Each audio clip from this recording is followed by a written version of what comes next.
Republicans are out highlighting President Trump's accomplishments in his first 100 days in office ahead of their reconciliation bill, which they hope to have enacted by July 4th. Joining us now, House Majority Leader Steve Scalise.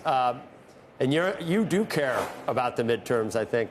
We have made the point, Leader, that maybe President Trump is willing to eat a lot of vegetables if the dessert is going to be coming. But the reality is a lot of your members do have elections in 2 years.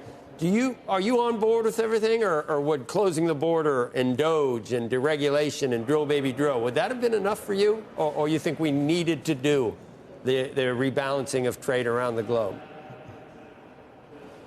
Well, I'm on board with it. And in fact, President Trump talked about all of these items. Clearly, he talked about the border a lot. He talked about inflation. He talked about gas prices. He talked about getting our economy moving again. But he talked about getting fair trade with our friends and enemies around the world. And this was something he's talked about. Really, you go back to 2016. It's something he's felt strongly about for a long time. So everybody, I think, knew this was going to be something the president would confront. And look, when we get out of this and we have new agreements, you've heard Scott Bessent, over 75 countries want to renegotiate. There are a lot of countries that are in the process of negotiating a better trade deal right now. If we end up with no trade tariffs for either side, look, countries were hitting us with tariffs left and right, and we weren't hitting them with anything. Right now, their tariffs are still higher, but if they drop their tariffs and we drop ours, I think we're going to end up with a better economy. Are you hearing any rumblings or things that we don't know about? Maybe some near-term announcements that certainly would be welcomed by the financial markets and I think Republicans in general. Everybody in general. And we know that there are countries that are talking to the White House about a new deal. Are they close to announcing a new deal with some of these countries? And I think it's only going to be a few. You get Japan, you get India, you get one or two more. Everybody's going to know, okay, that's the template for every other country. It's not like you're just going to get one-off deals and everybody else is going to be waiting for their own separate deal. I think, the way it goes with the first few countries is going to be the type of deal you're going to be seeing with other countries, too. China is going to be a unique situation because of how they treat intellectual property, how they don't play by their own rules, they manipulate currency. But when you see, hopefully, a new set of trade deals coming where you drop tariffs on both sides, that's what I think a lot of us would like to see, then you'll get a lot more stability. The other part of that, and that's something that we're in the middle of right now, and that is this budget reconciliation bill. If we lock in tax rates, meaning no tax increases, and you not only renew current tax rates for 10 years, but permanently, if we get a permanent American tax code where rates aren't going to be subject to going up depending on who's in Congress, I think that'll bring even more stability to the economy and trillions of new investment that is just sitting on the sidelines right now. We heard maybe the top rate goes back up to 39.6 or whatever it was, 40%. We heard it bandied about. We heard President Trump say, no, it's not going to happen. We had Congressman Smith on yesterday. He wouldn't take it off the table, again, as a pay-for maybe for some of the other priorities the president have with tips and Social Security taxes. Can you take it off the table? Will the 2017 bill, will that be extended in total? That's what I'm pushing for. I don't want to see anybody's tax rates go up. We're looking at a reduction for people that make tips. Obviously, no tax on tips has been a hallmark of what President Trump talked about during the campaign. And Jason Smith and his committee is working to follow through on that. But let's start with a baseline that nobody's tax rates go up, meaning we keep all current rates the same. You're not saying then never you can go look at additional pro-growth items. Yeah, sorry to interrupt. You're not saying no way, no how on that. It's a possibility. Well, I'm saying nobody's tax rate should go up. Nobody's tax rate should go up. Should. Will or should? Well, look, every committee's working through this process right now. But I think if you look at what we know is going to work to create economic growth, to bring more investment into the country, it's lower tax rates, not higher tax rates. But it'll be scored on this by the CBO as a big budget buster if you extend those tax cuts without any pay-fors.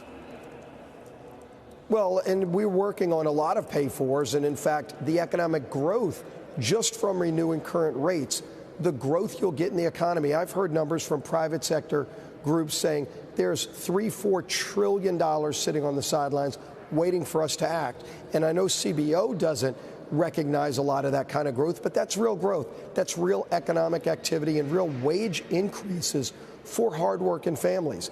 They will surely see it. You know, when you go to the grocery store, you will see lower food costs. That matters to families. That's who we're focused on. Leader Scalise, let's focus on two things, the growth and the prices that you just mentioned. We just got the numbers from ADP showing less job creation than we had anticipated for the month. We're going to be getting GDP for the first quarter coming out.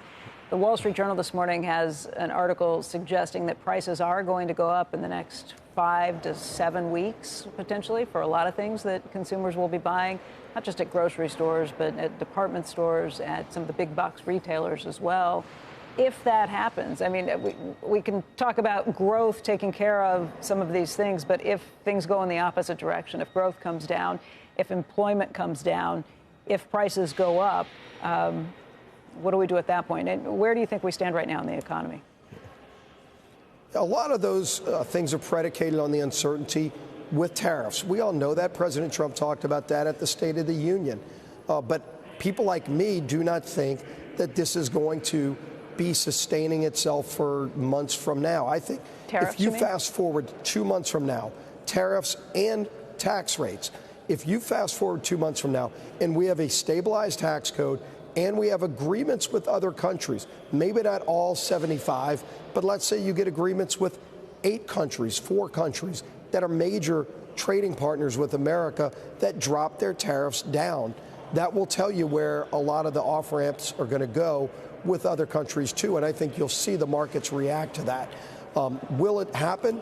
I think it will, because I know how President Trump negotiates deals. He's got a proven track record, and I think we've got to give him the benefit of the doubt based on his history and how he knows how to make deals. He's here to get deals for the American workers and the American people. Leader Scalise, I wanted to ask you about just how you think retailers around the country should deal with transparency around pricing. You've been a big advocate over the years for pricing transparency, specifically in the healthcare arena, around drug pricing, and in a number of other instances you called for transparency around pricing. How would you feel if a retailer were to describe pricing around tariffs to suggest, for example, that prices had gone up by 20% or 30% as a function of tariffs? Well, when I talk about transparency, and I've been very clear about this, as you mentioned, in healthcare, it's the only form of pricing that you cannot find out what something costs. You know, American consumers are the best shoppers in the world, and yet if you tried to find out what a gallbladder operation or what a heart surgery might one of those, cost, any other procedure, you can't find it out. You can call a hospital and they won't give you a price. You can call 5 hospitals. They won't give you any prices. That's got to change. We want to see price transparency there so you know what something costs. Now, if you attach political items to a cost, not, okay, here's the price of a good and then here's the sales tax to that item. You know, those are fixed costs. If you're going to start attaching other things to it that are based on political decisions, you know, that's a different situation. We've never had a tariff line item for anything. And by the way, again, tariffs have been hit against us in America for decades, for generations, and presidents have just let it happen, Republican and Democrat alike. President Trump's the first president to say, let's get treated fairly. Most of the tariffed items that have been on the list, by the way, including under President Biden, it's worth noting, have been for things like EV batteries, semiconductors, solar, less oriented around things that are available for retail, meaning that the actual consumer at the end buys. So the comparison is a little different. And so my question is, if, for example, an item at Walmart goes up by double, should Walmart be able to tell its consumer that it's gone up by double as a function of the tariff, or do you consider that, as President Trump does, a hostile act?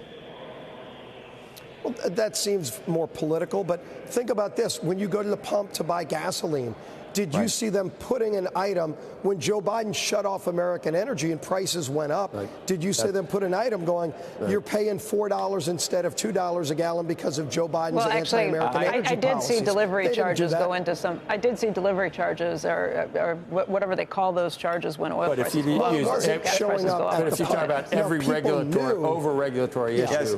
By the way, I was at gas stations where the gas station had put up blame Biden. I did that. I actually saw that. I saw people do that. Blame Biden. Yeah. Now, those are small gas stations. Right. I'm not but saying that these are Shell or Chevron or the gas companies doing that. I guess the question, though, is why the higher price was there. But do you believe that that businesses should be allowed to communicate to their own customers about why prices are whatever they are, or do you believe that they should not be allowed to do that? And if so, do you consider that to be a form is it a protected free speech or not? Well, are they also going to put in when China steals our intellectual property and that jacks up the cost of items because we're paying for all of the IP and China's stealing it? I don't disagree with you. I don't disagree with you. My question to you is slightly different, which is, do you believe that A, American businesses have the right and should be allowed to tell their customers whatever they want, and two, that transparency, if they want to talk about those other tariffs, maybe they should. But my question is, do you think that it's a hostile act to do so? Well, businesses can communicate with their customers however they want. That's between a business and their customer.